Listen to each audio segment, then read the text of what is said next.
Hello, my name is Mrs. Broberg, and I want to show you sort of a parent's guide to the Media Arts Weber Online course. So this right here is the home page for our class. So when your student comes into their Canvas dashboard, they will choose the Media Arts movie making class. And when they come into it, this is the view that they have.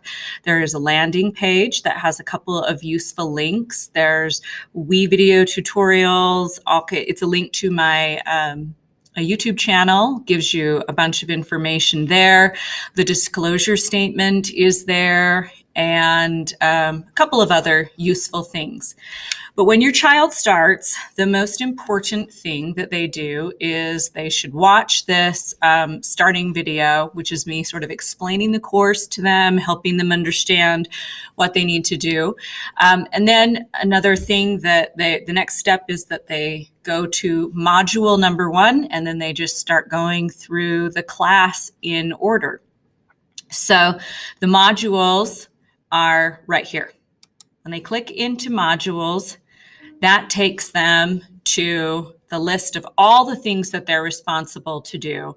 So you'll notice right over here on the side, there is a green check mark next to the things that this student has completed.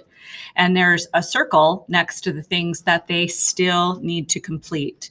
One of the most important things that your student understands is that they have to start at the top of the module. They start with the very first item, and they go down from there. When you click into an item, it'll tell you what you're supposed to do, has the assignment for you, and then down at the very bottom of the assignment, it'll say next. When they move into next, that takes them to the next page. So if a student tries, they see that they have something that they're like, oh, I haven't done the camera angles. I haven't done that yet. They click into it. They're not going to be able to get into that because they haven't done this element first. So everything is in order in this class, and they just start and they go down from there. So sort of a brief overview. The first part of the class is just learning about using WeVideo and introducing yourself to the class, creating your account, making sure that you do that correctly. If your student has previously used WeVideo, it's possible that they were using the free account that doesn't have the access that we pay for at Weber School District. It's very important that they make sure that they are using the correct account and they link their account into the school account so they have all of the features available in WeVideo. The second section is the camera angle section. We have a teaching piece on getting to know camera angles. It's a video they watch. There is then a chart that they look at. They look at an example of their next assignment. Then they do the assignment, which is a plan. They're going to type out in a Google Doc their plan for the movie that they're making in this module.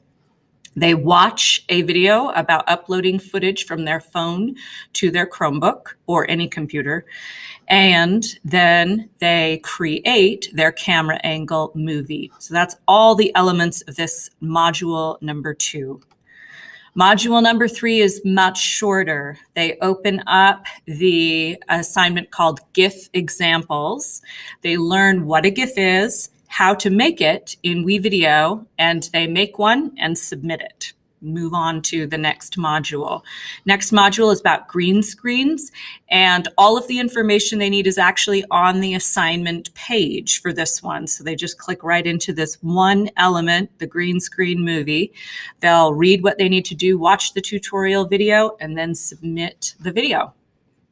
The next one is called the Voiceover Narrate tool, and this is so that they understand in WeVideo how to use the Narrate button inside of WeVideo.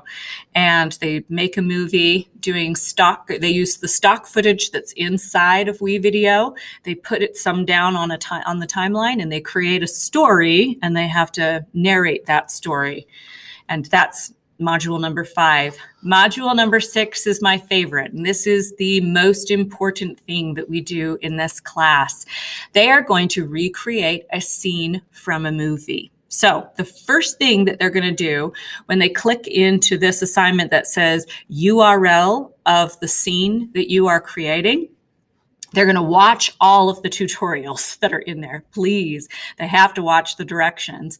And then they are going to decide what movie has some scene that I could reasonably recreate in my house with the people that live around me and that I could work with, the props and things that I have. And then you're going to choose 30 seconds of a movie that you are going to try to recreate exactly.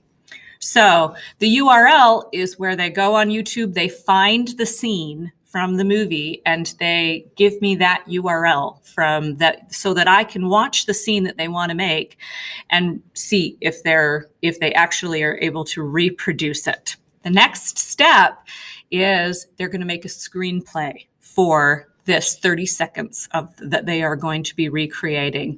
I've provided them with a template.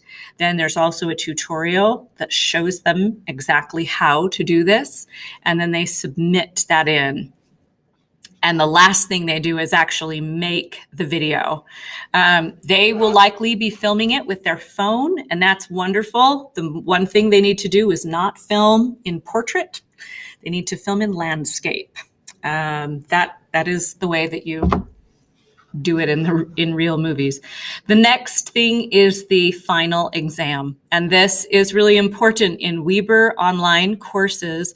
Students are required to take a final exam. So your student could have 90%, 100% of all of everything else in the course.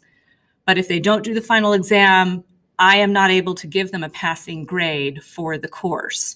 So once they pass all the other work off, they are able to study for the final exam, the page there, and then open it up and take the final exam. And if they want, they can take the course evaluation and anonymous course evaluation. Last I checked, my name wasn't on there, so it may or may not be that useful.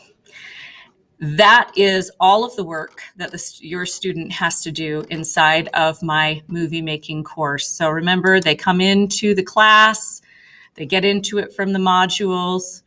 I avoid the to-do list. This does have all the assignments here listed on it that the students have to do, but this is going to have a student try to skip ahead to the next thing instead of looking at the teaching pieces beforehand.